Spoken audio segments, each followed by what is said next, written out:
Tras ser expulsada con sus 3 hijos por un hombre despiadado que le arrebató hasta el último centavo, a Soledad no le quedó más remedio que buscar refugio en la única cabaña que nadie se atrevía a pisar en el corazón del bosque que todos temían. Allí, el cacique del pueblo le dio una orden final: encontrar y matar al lobo solitario que merodeaba la zona a cambio de paz.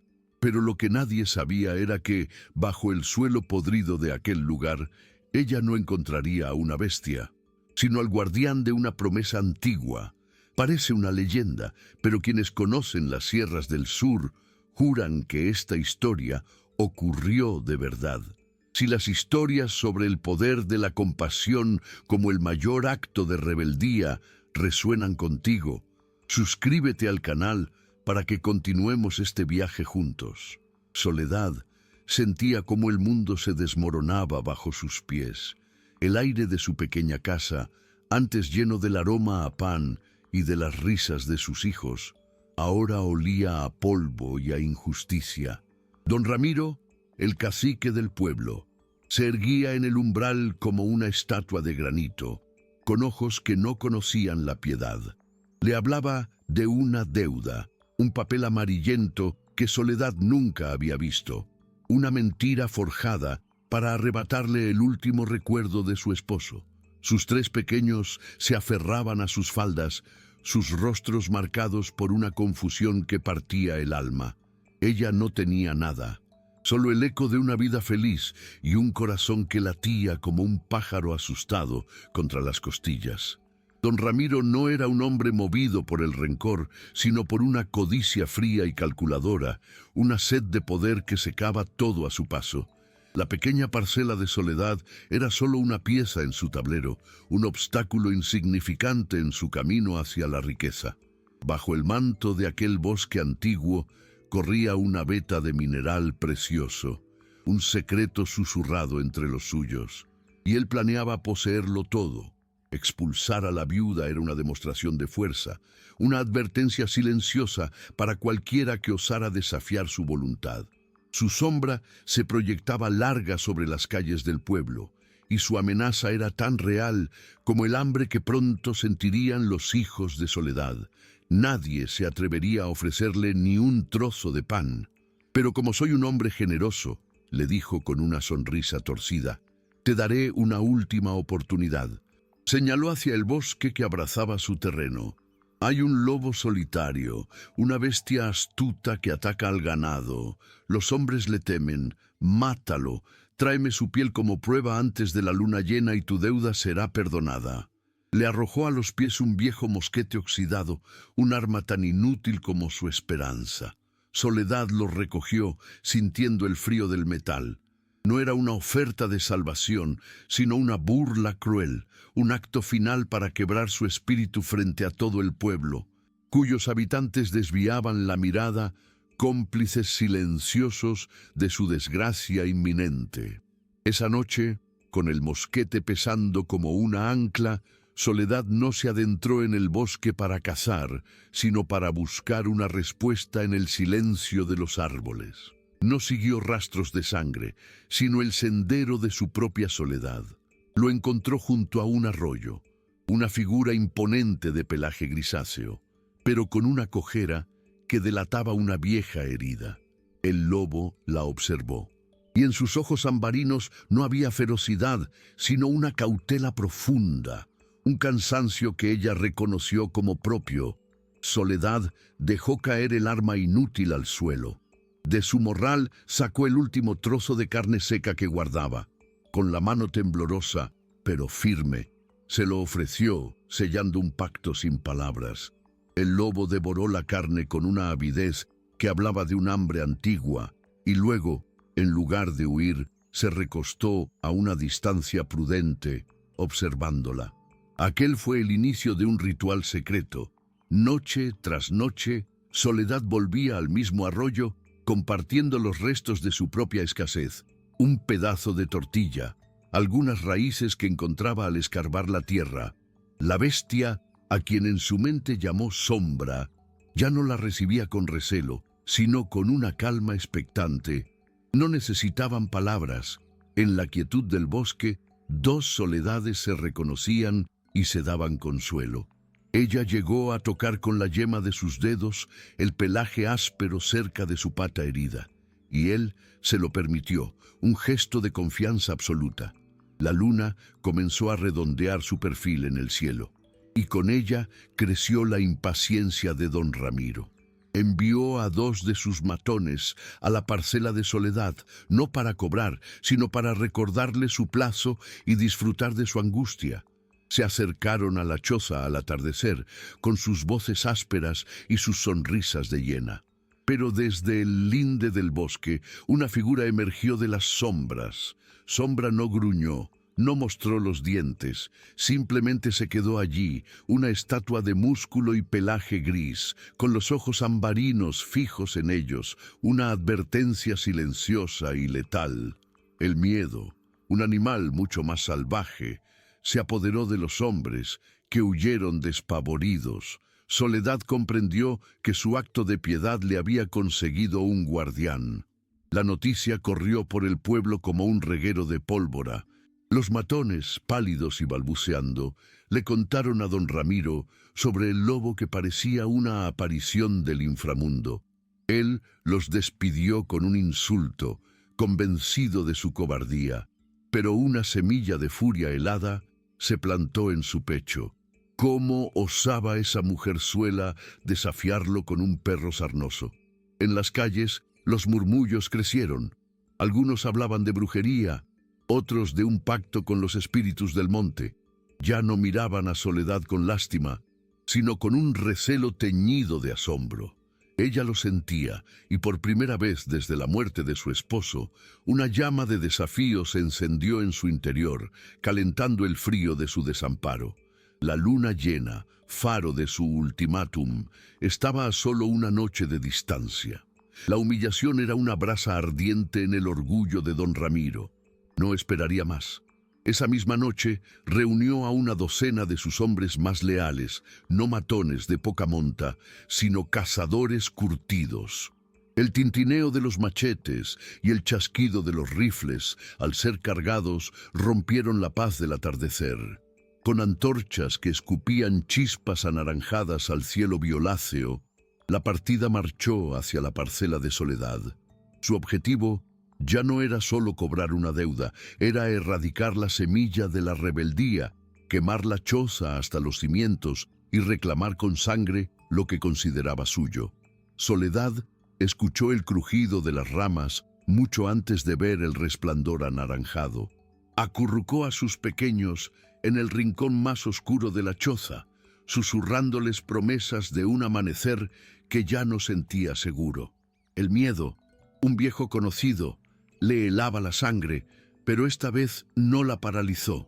Una extraña calma, dura como el pedernal, se había asentado en su pecho. Las antorchas danzaban entre los árboles, proyectando sombras grotescas que se retorcían como demonios. Las voces de los hombres, llenas de una bravuconería ebria, eran un insulto a la quietud de la noche. Soledad no llamó a Sombra, no necesitaba hacerlo. Sabía que su guardián ya estaba allí, una presencia atenta en la negrura que bordeaba su hogar. Don Ramiro llegó al claro y alzó la antorcha, su rostro una máscara de desprecio. «¡Quemen esa posilga!», gritó, y dos hombres avanzaron con teas encendidas. Pero de la espesura, sin un solo ruido, surgió Sombra. Se interpuso entre ellos y la puerta. Una silueta imponente bañada por el fuego danzante. No era el animal herido de los rumores. Su pelaje gris parecía de plata y acero, y sus ojos ambarinos eran dos brasas de inteligencia fría. Un gruñido bajo, tan profundo que pareció nacer de la misma tierra, vibró en el pecho de los cazadores. Por primera vez, la arrogancia de don Ramiro vaciló, enfrentado no a una bestia, sino a un espíritu del monte hecho carne. El momento de duda se quebró como un cristal. La humillación hirvió en la sangre de don Ramiro, más potente que cualquier miedo. «¡Mátenlo!», rugió, su voz rasgando la noche. «Quiero su cabeza en una pica». Pero sus hombres, cazadores que habían enfrentado jaguares, se quedaron petrificados. El lobo no era un animal, era una leyenda viva. Antes de que pudieran obedecer, Sombra se movió. No fue un ataque, fue un relámpago gris. Se abalanzó sobre el hombre más cercano, no para morder su garganta, sino para aferrar con sus fauces el brazo que sostenía la antorcha. Un grito ahogado, el crujido de hueso y la tea cayó al suelo, extinguiéndose. El lobo retrocedió a su puesto sin un sonido, dejando al hombre retorciéndose de dolor y al resto paralizado por el terror. El pánico se esparció como veneno entre la partida. 2 hombres retrocedieron, tropezando en la oscuridad, con los rostros pálidos de espanto. La demostración de fuerza controlada de Sombra era más aterradora que cualquier ferocidad ciega. Ciego de ira, don Ramiro le arrebató el rifle a uno de sus temblorosos secuaces. «Inútiles», escupió, mientras levantaba el arma y apuntaba al corazón del lobo. Pero antes de que su dedo apretara el gatillo, la puerta de la choza se abrió con un chirrido. Soledad apareció en el umbral, sus hijos escondidos tras su falda. Ya no había miedo en su mirada, solo la fría dureza del acero. Se interpuso en la línea de fuego. «Baje esa arma», dijo, su voz resonando con una autoridad que nadie le conocía.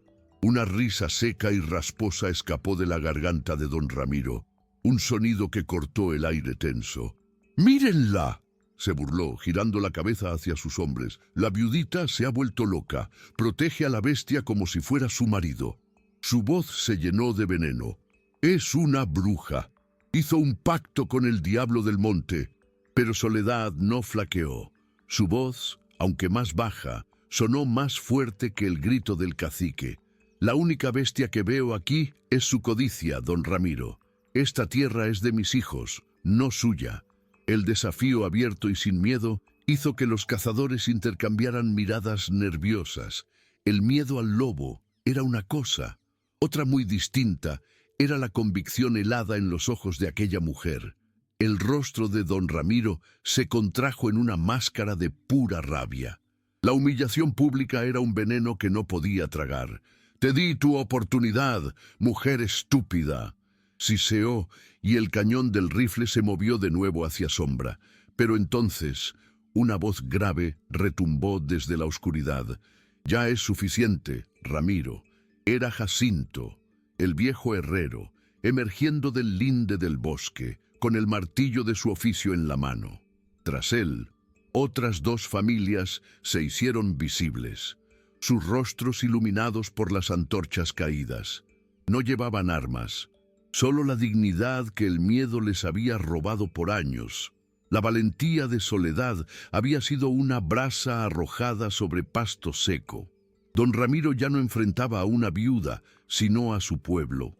La aparición de Jacinto fue una bofetada que sacudió a don Ramiro de su trance de furia, solo para hundirlo en uno más profundo y venenoso. Su mirada barrió a los aldeanos, rostros familiares que siempre habían bajado la vista ante él, ahora erguidos y desafiantes. «¿Qué es esto? ¿Un motín de gallinas por una mujerzuela y su perro?», escupió, su voz temblando de rabia contenida. Sus propios hombres retrocedieron un paso, su lealtad disolviéndose en el aire denso de la noche. Al ver su vacilación, una locura desesperada se apoderó de Ramiro. Con un movimiento brusco, el cañón del rifle abandonó al lobo y se clavó en el pecho de Soledad. «Ella lo quiso así», gritó. «Si no tengo la piel del lobo, tendré la suya». El mundo contuvo la respiración. El dedo de don Ramiro blanqueó sobre el gatillo, pero el disparo nunca sonó. Un relámpago de pelaje y furia contenida explotó desde el suelo. Sombra cruzó el claro en un parpadeo silencioso, saltando no hacia la garganta del hombre, sino hacia el arma. Sus fauces se cerraron sobre el rifle con una fuerza demoledora. Se escuchó el crujido seco de la culata de madera al astillarse y el chirrido del metal al doblarse. El arma inútil voló de las manos de Ramiro, que cayó hacia atrás por el impacto, aterrizando aparatosamente en el lodo. Fue la señal. Sus cazadores, liberados del yugo del miedo, se dieron la vuelta y se desvanecieron entre los árboles, abandonando a su patrón a su suerte. Don Ramiro, revolcándose en el fango, era una patética estampa de poder desmoronado. El lodo manchaba sus ropas finas, pero era la humillación la que le quemaba el rostro. Se levantó, trastabillando, y sus ojos inyectados en sangre buscaron a sus hombres, pero solo encontró el vacío de su traición. «Pagarán por esto», gritó, su voz rota y despojada de toda autoridad. «Los cazaré a todos como a perros». Pero sus amenazas se perdían en el silencio solemne de la noche. Jacinto, el herrero, dio un paso al frente, su corpulenta figura bloqueando cualquier camino de retirada.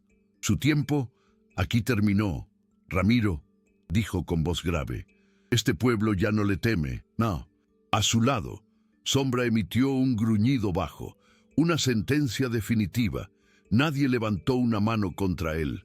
El castigo no fue la violencia, sino el desprecio colectivo. Los aldeanos formaron un pasillo silencioso y don Ramiro, despojado de su rifle y de su orgullo, fue forzado a caminar a través de él, cada paso una confesión de su derrota. Su sombra se alejó por el camino polvoriento hasta que la noche se la tragó por completo. En el claro, el aire pareció limpiarse. Soledad sintió como el nudo de miedo que por meses le había oprimido el pecho finalmente se deshacía. Se arrodilló y abrazó a sus hijos, mientras su otra mano se hundía en el pelaje de Sombra, quien lamió su muñeca suavemente. Ya no eran parias, eran el corazón de una comunidad renacida. La aurora que tiñó el cielo tras aquella noche no solo trajo luz, sino también una nueva esperanza al pueblo. Con los primeros rayos, los aldeanos llegaron a la parcela de Soledad. No venían con miradas esquivas, sino con canastas llenas de pan fresco, leche y huevos, ofrendas de una solidaridad recién descubierta. Jacinto, el herrero, organizó a los hombres para reparar el cerco dañado. «Tu coraje nos despertó, mujer», le dijo con voz ronca. Sombra observaba desde la linde del bosque un guardián silencioso cuya presencia ya no inspiraba terror, sino un profundo respeto. Los niños, que antes se escondían, ahora lo miraban con asombro, entendiendo que la verdadera bestia había sido desterrada para siempre de sus vidas. El secreto de la veta mineral ya no pertenecía a la codicia de un solo hombre. El pueblo, reunido en consejo, decidió que la riqueza de la tierra sería para todos, para construir una escuela y asegurar que ningún niño volviera a sentir hambre. La historia de Soledad y su lobo se convirtió en leyenda. Un cuento que los abuelos narraban al calor del fogón, para recordar que el valor de una sola persona puede encender el alma de una comunidad. Soledad nunca buscó el poder, pero su parcela se transformó en un lugar de consejo y respeto.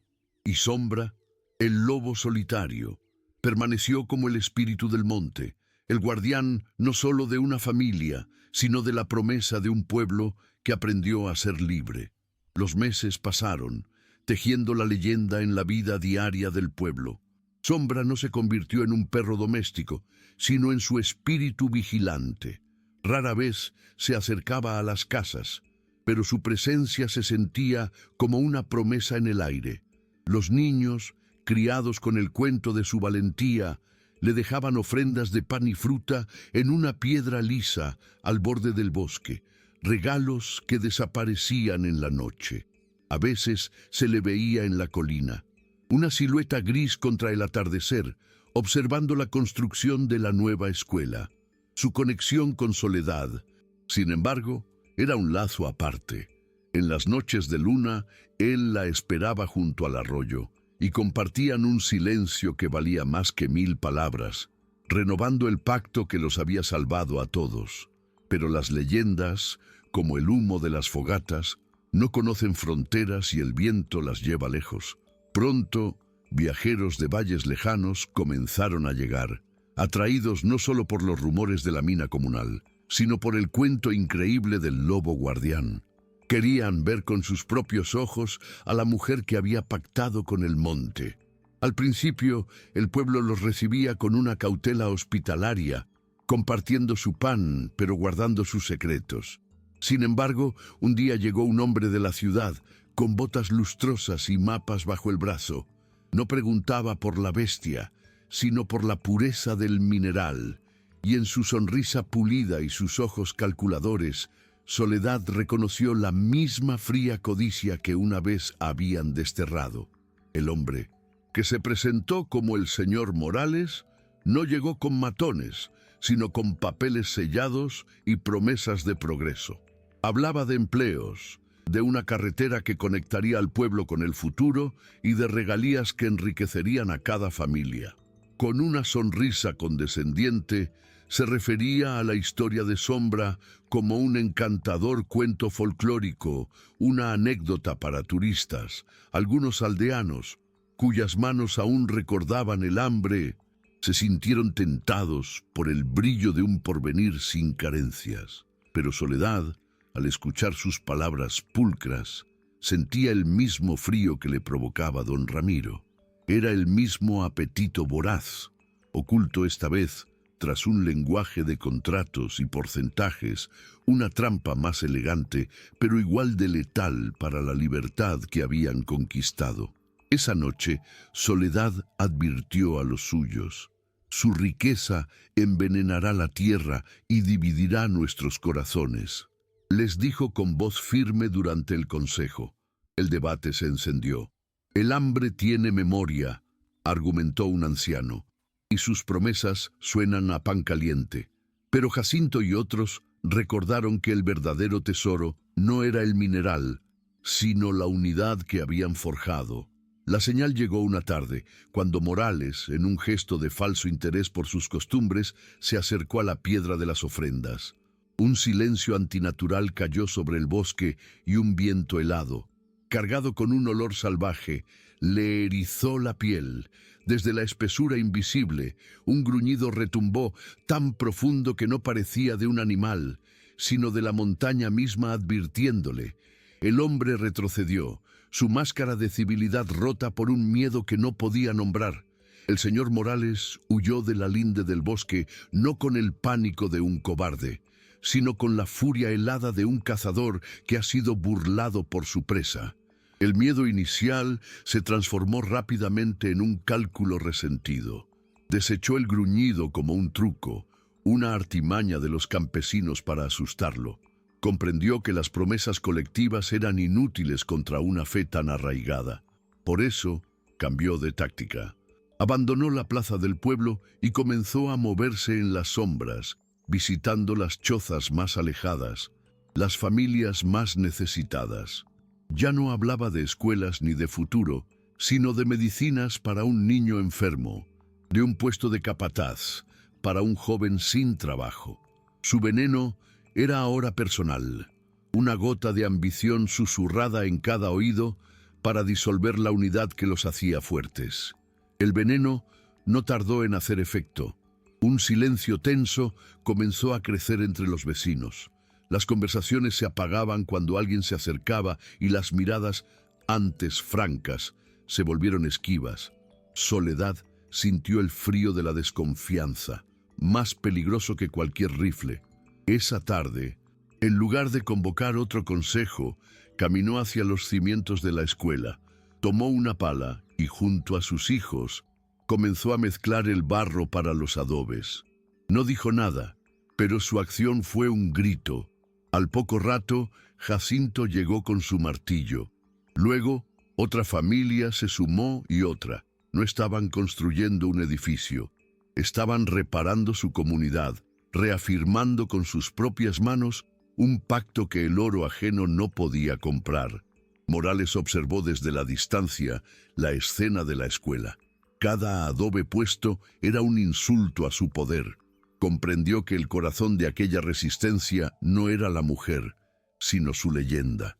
Mientras la bestia del monte existiera, su historia los mantendría unidos inmunes a sus promesas, así que se marchó, pero solo para volver una semana después, no con papeles, sino con 3 cazadores forasteros de mirada fría y rifles de precisión. Se plantó en la plaza y anunció, con una falsa preocupación, que por la seguridad de todos y para facilitar el progreso, era su deber cívico eliminar al animal salvaje que rondaba la zona. No era una amenaza, lo presentó como un favor inevitable, un acto de modernidad contra la superstición. El miedo que se instaló en el pueblo era distinto, más frío y afilado. Esos hombres no eran matones borrachos, eran profesionales de la muerte. Soledad supo que Sombra, a pesar de su astucia, no tendría oportunidad. Esa noche, mientras los cazadores estudiaban sus mapas bajo la luz de un farol, ella se escabulló hacia el bosque. Lo encontró en su arroyo, esperándola como siempre. No hubo palabras, solo el temblor de sus manos al acariciar su lomo y la súplica desesperada en sus ojos. Le imploró en susurros que se fuera, que se adentrara en las cumbres más altas donde nadie pudiera encontrarlo. Sombra gimió suavemente, entendiendo el sacrificio. Le lamió la mano una última vez y se disolvió en la negrura impenetrable del monte. Los días siguientes fueron una agonía silenciosa. Los cazadores forasteros peinaron el bosque con una eficiencia gélida, estableciendo trampas y recorriendo cada sendero conocido. Pero el monte, cómplice del pacto, guardaba su secreto. No hallaron una sola huella, ni un pelo enredado en las espinas, como si Sombra se hubiera disuelto en el aire mismo de la montaña. La frustración carcomía la paciencia de Morales, quien comenzó a hostigar a los aldeanos, ofreciendo recompensas por cualquier información sobre el paradero de la bestia. Soledad sentía cada pisada de los cazadores como una espina en su propio corazón, pero su rostro era una máscara de serenidad inquebrantable que, sin palabras, infundía calma y resolución en su gente. Al no encontrar al animal, Morales decidió quebrar su leyenda. Una mañana, un par de agrimensores llegaron con sus teodolitos, comenzando a clavar estacas en la tierra de Soledad, un acto de posesión descarado. Fue la chispa que la comunidad necesitaba. Esa noche, la cacería cambió de presa. Un aullido lastimero, idéntico al de Sombra, resonó desde el norte. Cuando los cazadores corrieron hacia allá, otro aullido, más desafiante, les respondió desde el sur.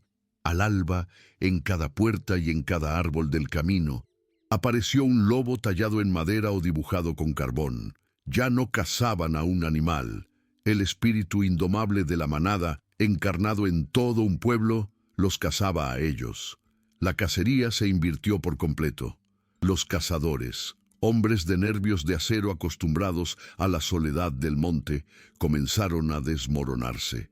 El bosque ya no era un territorio neutral, era un adversario que susurraba en su contra. Cada mañana encontraban sus trampas desarmadas y, en su lugar, un pequeño lobo de arcilla. Los aullidos fantasmales los acosaban desde todas direcciones, un coro invisible que se burlaba de su pericia. Morales, enfurecido, los acusaba de cobardía, pero él mismo sentía el peso de 1000 ojos invisibles sobre su nuca. La comunidad no los enfrentaba, los asfixiaba con su leyenda, demostrando que el espíritu de Sombra era una fuerza mucho más real y peligrosa que la bestia de carne y hueso que buscaban inútilmente. La humillación fue la gota que derramó el vaso, roto por la impotencia. Morales cometió su último y más torpe error. Si no podía matar al espíritu, destruiría su esperanza. Al amparo de la noche, él y sus cazadores se dirigieron no a la choza de Soledad, sino a los cimientos de la nueva escuela, con bidones de queroseno. Pero el pueblo ya no dormía con miedo, velaba con determinación. Al llegar, se encontraron con una muralla humana. Toda la aldea, desde los ancianos hasta los jóvenes, rodeaba la construcción en un silencio absoluto. Soledad dio un paso al frente, sin armas, solo con su dignidad. Puede quemar el barro, dijo con voz serena, pero no puede quemar lo que hemos construido juntos.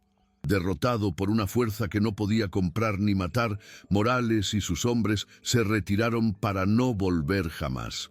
La victoria dejó un sabor a tierra limpia en el aire. Con la primera luz, el sonido del martillo de Jacinto sobre una viga fue un himno de renacimiento.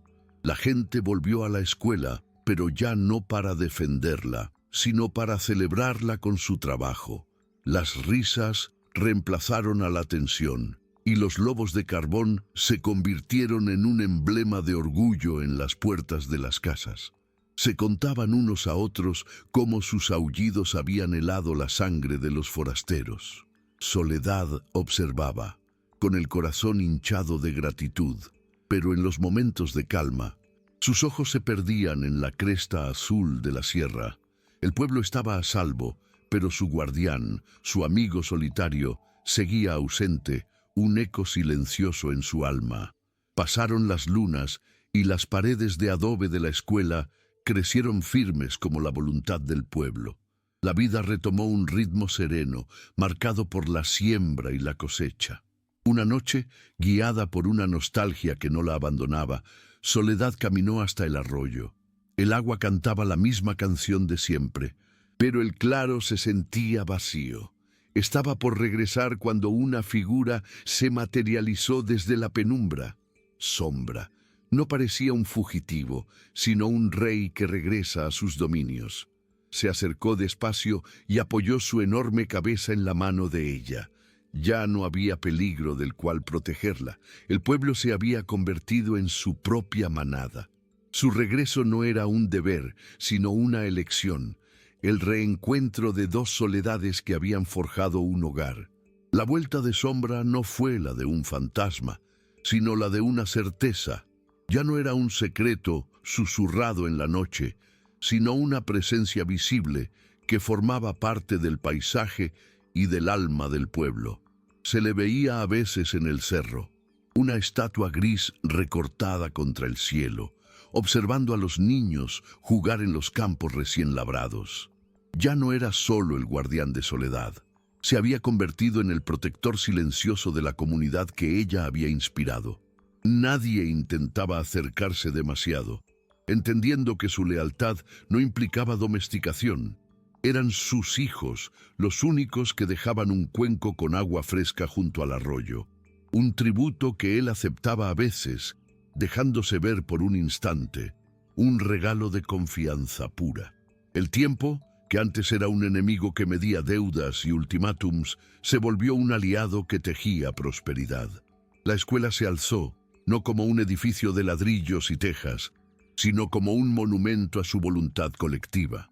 El día que sus hijos cruzaron por primera vez aquel umbral, con sus cuadernos bajo el brazo, Soledad sintió que la verdadera deuda, la que tenía con el futuro, estaba por fin saldada.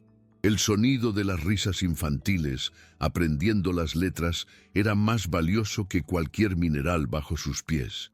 Y desde la colina más alta, una silueta familiar observaba el humo blanco que salía de la pequeña chimenea. Sombra ya no cuidaba de una familia, sino del porvenir de toda una estirpe que había aprendido a aullar contra la oscuridad. Los años se deslizaron como agua de arroyo, llevando consigo la juventud de Soledad, pero afianzando su leyenda. Sus hijos, ya hombres y mujeres de bien, lideraban el consejo del pueblo no con decretos, sino con el ejemplo de su madre. La historia de la viuda y el lobo era la primera lección en la escuela, un recordatorio de que la verdadera fuerza no reside en la riqueza, sino en la valentía de proteger lo propio. Soledad, convertida en una matriarca silenciosa, veía cómo su acto de piedad había florecido en una comunidad justa. En las noches de bruma, seguía encontrándose con Sombra en el claro, un diálogo de almas viejas que ya no hablaban de peligros, sino del sereno fluir de la vida que juntos habían defendido. Una mañana de invierno, cuando la escarcha pintaba de blanco los campos, Sombra no despertó. Lo encontraron bajo su pino predilecto, sereno, como si la montaña misma lo hubiera acunado en su último sueño. Hubo un luto hondo y silencioso en el pueblo, pero Soledad no lloró. Semanas después, mientras dejaba flores en el lugar, vio un movimiento. Un cachorro de pelaje gris y ojos ambarinos la observaba con la misma cautela ancestral. Sin dudarlo, Soledad sacó de su morral un trozo de carne seca y se lo ofreció tal como había hecho tantos años atrás. El pacto se renovaba, sellado en el ciclo infinito de la vida y la muerte. El guardián había muerto, la guardianía era eterna. El cachorro, a quien en su corazón llamó Alba, devoró la ofrenda con la urgencia de la vida nueva.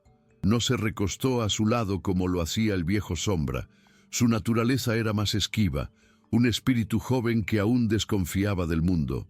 Sin embargo, no huyó. Se quedó observándola desde el umbral del bosque, sus ojos conteniendo una sabiduría que parecía heredada. Soledad comprendió que no estaba domesticando a una fiera, sino honrando una promesa. Su papel ya no era el de una compañera en la desdicha, sino el de una matriarca que traspasa un conocimiento antiguo. El pueblo, al enterarse, no habló de milagros, sino del ciclo de la montaña, aceptando que la tierra que los nutría también velaba por ellos. Con el tiempo, Soledad ya no iba sola al arroyo. Su nieta mayor, una niña de ojos curiosos y trenzas largas, la acompañaba en silencio, aprendiendo el ritual sagrado. No eran solo trozos de pan lo que dejaban en la piedra, sino lecciones de respeto y gratitud. La niña aprendió a leer las huellas en el lodo y a entender el lenguaje del viento entre los pinos. Un atardecer, mientras Soledad observaba, fue la pequeña quien extendió la mano con una fruta, Alba, y ya un joven lobo se acercó un paso más de lo acostumbrado, un gesto que sellaba el traspaso de la confianza a la siguiente generación. La leyenda ya no vivía en la memoria, corría joven y fuerte en la sangre de los niños. La fama del pueblo trascendió la comarca, atrayendo a estudiosos y caminantes que no buscaban mineral, sino el secreto de su paz.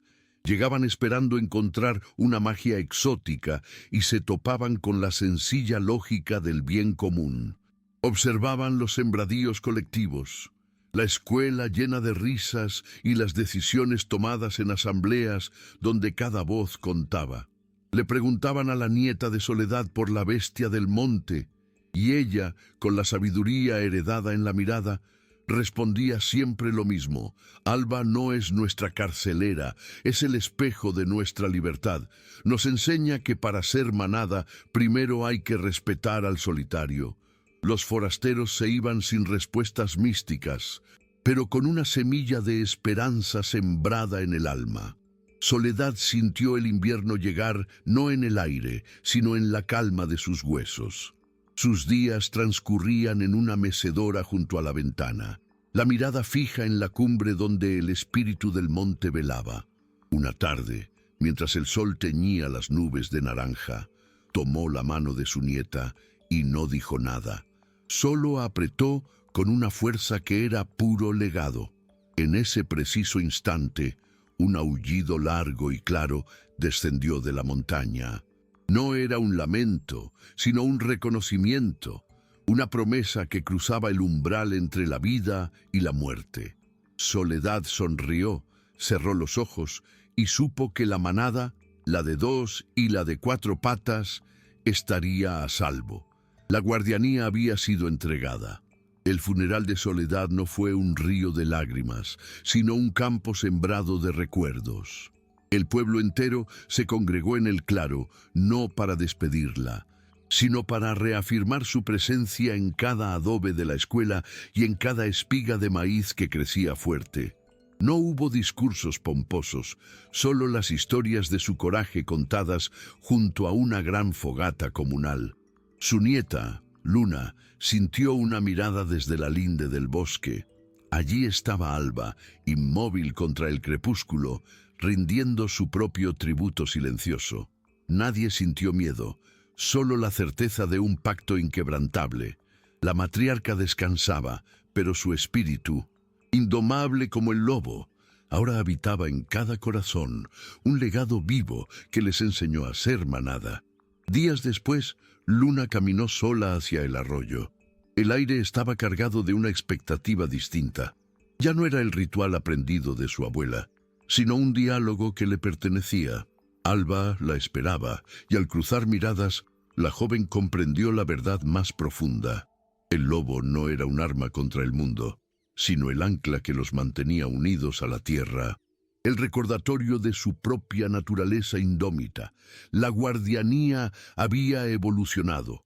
Ya no se trataba de defenderse de amenazas externas, sino de cultivar la fortaleza que habían forjado en su interior.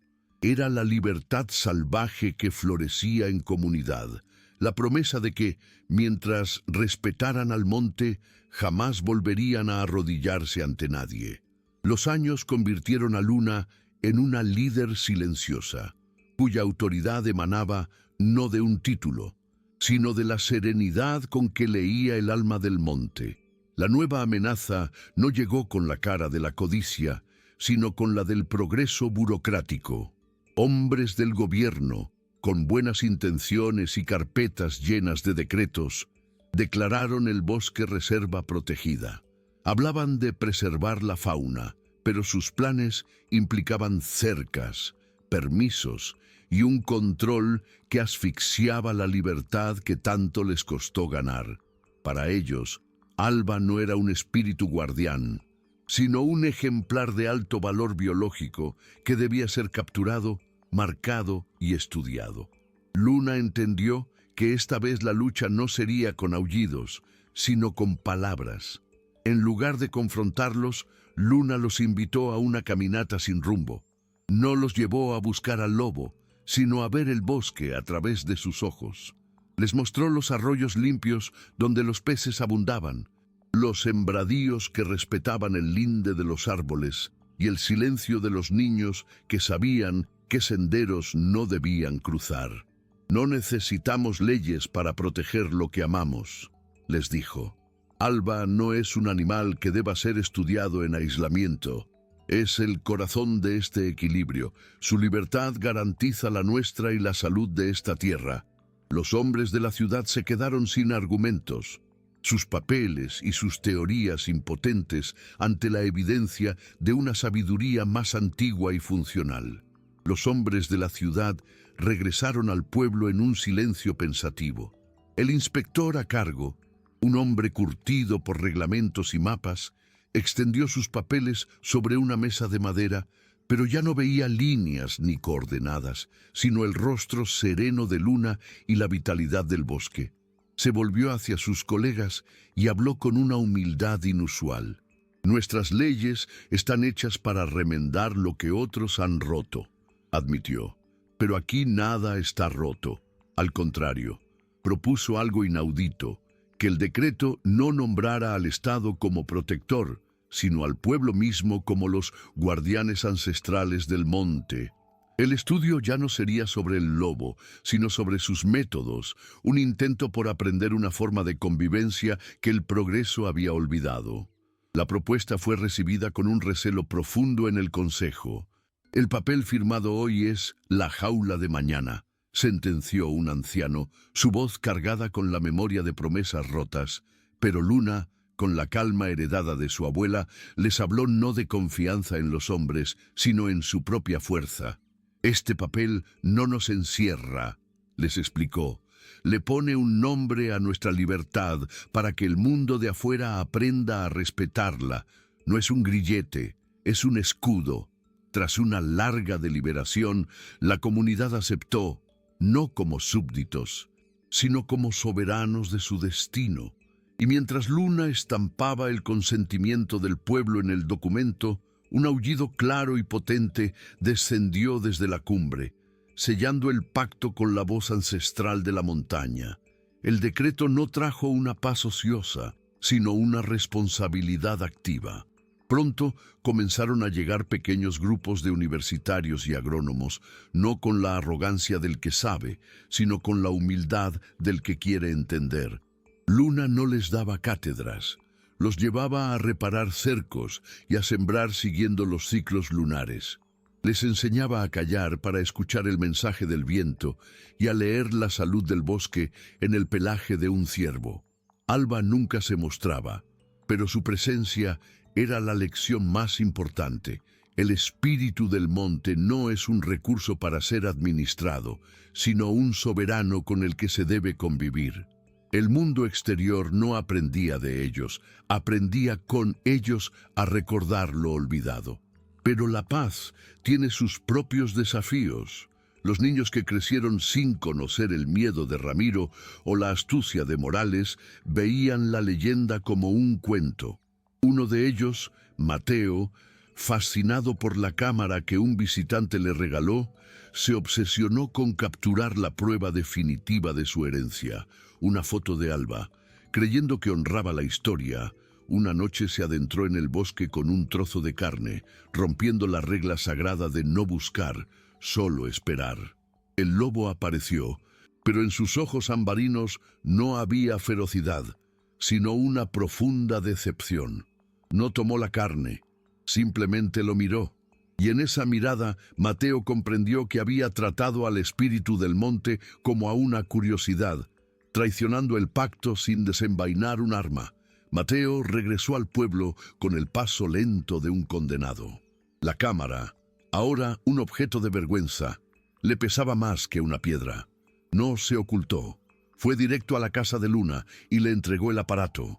Incapaz de mirarla a los ojos, «Lo vi y me vio a mí», murmuró con la voz quebrada. No quería hacerle daño, solo quería demostrar que es real.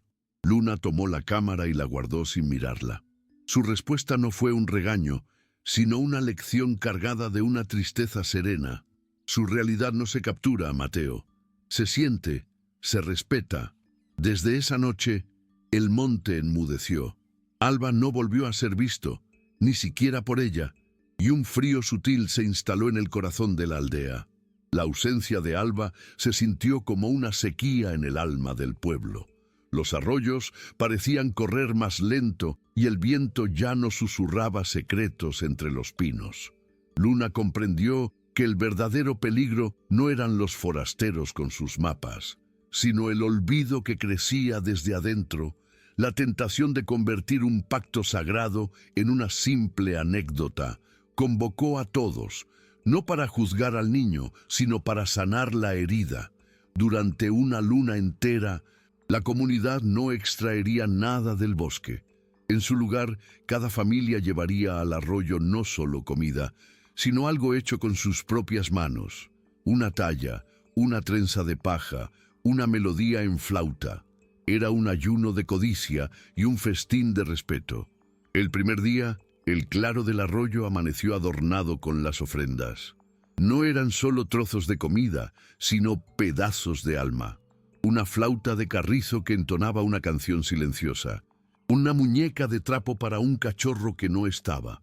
Una piedra de río pulida hasta ser espejo. Mateo era siempre el primero en llegar y el último en irse. Su penitencia era silenciosa y constante. La rutina se convirtió en devoción. Los universitarios que estaban de visita dejaron de tomar notas y empezaron a tallar pequeñas figuras. La comunidad ya no hablaba del lobo, sino con el espíritu del monte, en un lenguaje de humildad y arrepentimiento. El silencio de Alba era un eco que les enseñaba a escuchar de nuevo. En la última noche de la luna menguante, el pueblo entero se congregó en una vigilia sin fogatas, esperando sin saber qué. Justo antes del alba, una sombra se deslizó entre los árboles. Era Alba. No había en él recelo, sino una gravedad antigua.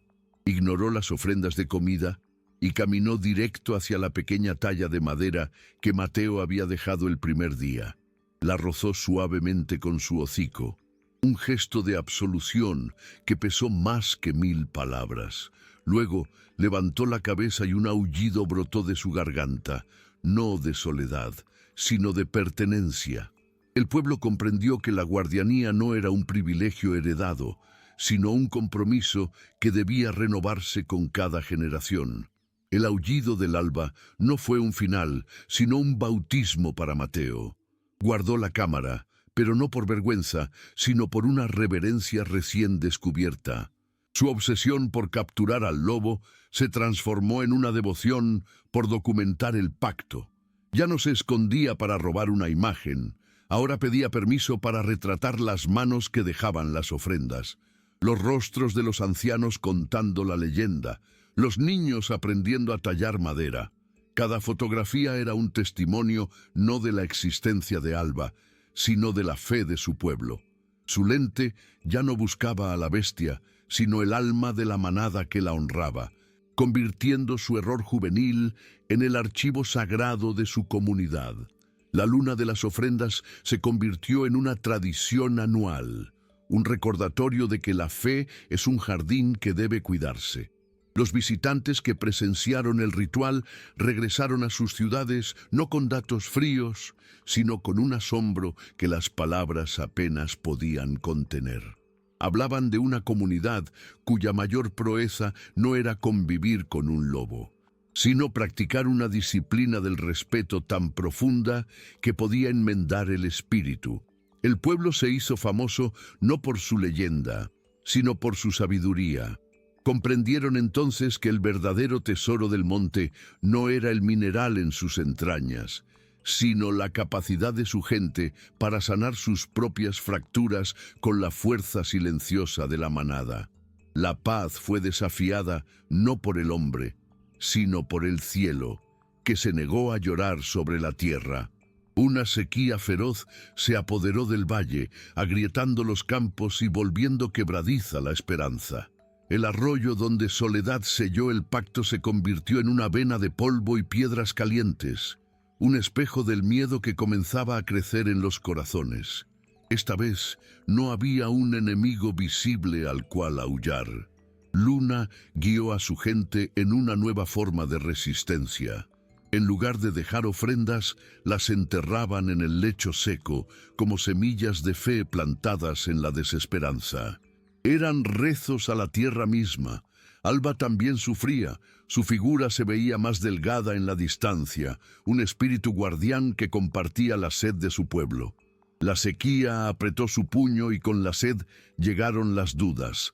Voces en el consejo hablaban de aceptar la ayuda de ingenieros que prometían perforar un pozo profundo, una solución rápida que tentaba a los desesperados. Luna se opuso, recordándoles que forzar a la montaña era el pecado de los viejos tiranos y que la paciencia era también parte del pacto. La tensión crecía, hasta que una tarde Mateo, con su mirada atenta, vio a Alba en una ladera nunca antes transitada. El lobo no esperaba ofrendas, los guió en silencio hasta una cueva oculta, donde el agua goteaba de las rocas cubiertas de musgo. No era un caudal para los campos, sino un sorbo para la fe. La prueba de que el monte siempre cuida a quienes saben escuchar. El agua de la cueva se convirtió en un sacramento. Bajo la guía de Luna, no intentaron desviarla hacia los campos moribundos. La trataron como el regalo que era. Organizaron un peregrinaje diario y silencioso, donde cada familia llenaba solo un cántaro, lo justo para calmar la sed de los más pequeños y los ancianos. Aquel ritual no irrigaba el maíz, pero sí regaba la fe marchita del pueblo. Las voces que clamaban por la perforación se acallaron, no por orden, sino por la evidencia de una verdad más profunda. La montaña no les había dado una solución fácil, sino una lección de disciplina y unidad. Alba les había recordado que la verdadera fortaleza no estaba en forzar la tierra, sino en saber resistir juntos. La noticia del manantial oculto llegó a oídos del gobierno, y los ingenieros regresaron, esta vez con una urgencia teñida de compasión. Al ver el reparto medido, lo consideraron un acto de sufrimiento innecesario. «Podemos darles un pozo en una semana», insistió el jefe, extendiendo sus planos sobre una roca. Esto es primitivo. Luna los escuchó con paciencia y los llevó hasta el lecho seco del arroyo. La sed nos está enseñando algo que sus máquinas no pueden, respondió con voz serena. Nos enseña el valor de cada gota y la fuerza de compartir la escasez. Un pozo nos daría agua, sí, pero nos robaría el lenguaje para hablar con la montaña. Preferimos esta sed que nos une a una abundancia que nos vuelva sordos. Los ingenieros, desarmados no por la hostilidad, sino por una lógica que sus cálculos no podían medir, se quedaron. Guardaron sus planos, que ahora parecían torpes garabatos frente a la elocuencia del ritual. Durante días, observaron el peregrinaje silencioso a la cueva. Vieron cómo los cántaros pasaban de mano en mano, cómo la comunidad entera se movía como un solo cuerpo animado por una fe inquebrantable. No había quejas, solo una disciplina solemne que transformaba la carencia en un acto de comunión. El jefe del equipo, un hombre de ciencia y certezas, finalmente entendió. Se acercó a Luna y con una humildad que lo redimía, le dijo: «Vinimos a enseñarles a encontrar agua. Nos vamos habiendo aprendido a tener sed». Su partida fue un tributo, no un abandono. Esa misma noche, bajo un cielo despejado y lleno de estrellas, la montaña respondió.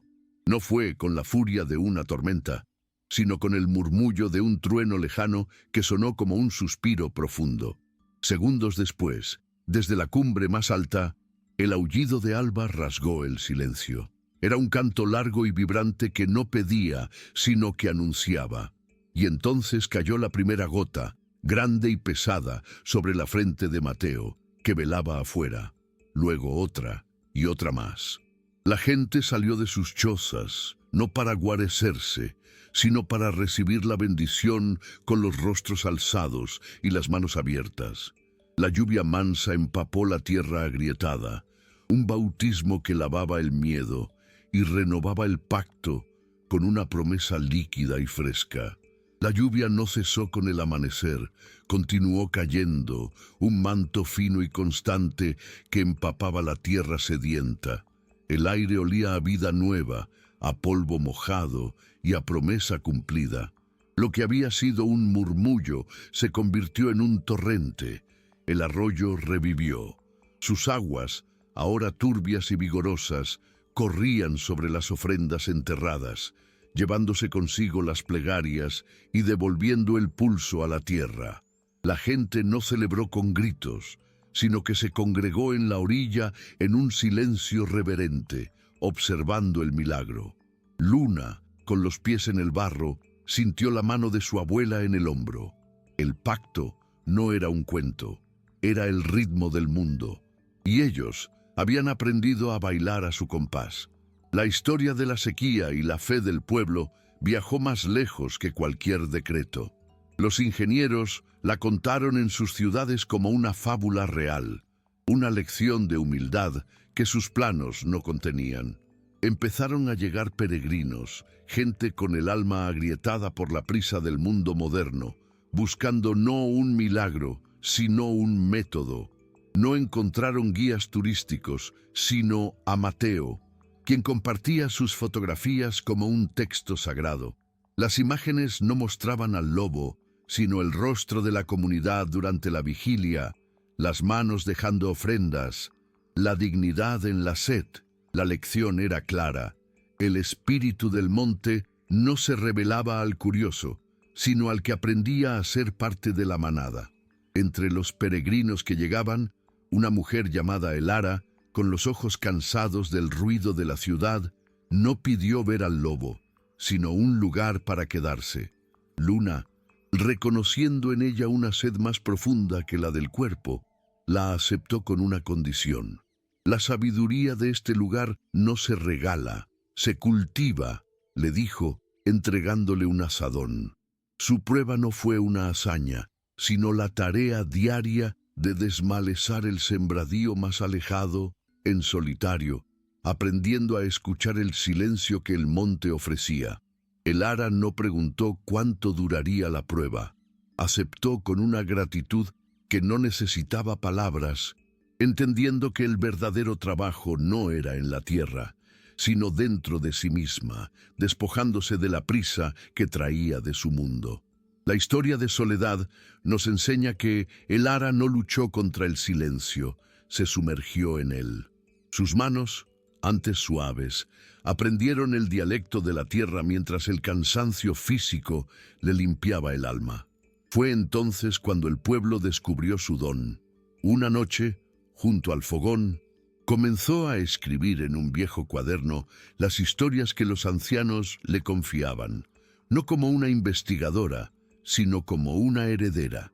Estaba tejiendo con palabras el tapiz que las fotografías de Mateo ilustraban, dando voz a los silencios del pasado.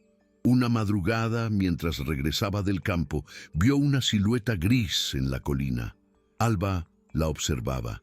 Ella no buscó una cámara ni contuvo el aliento. Solo inclinó la cabeza en señal de respeto. La montaña, al fin, le había respondido.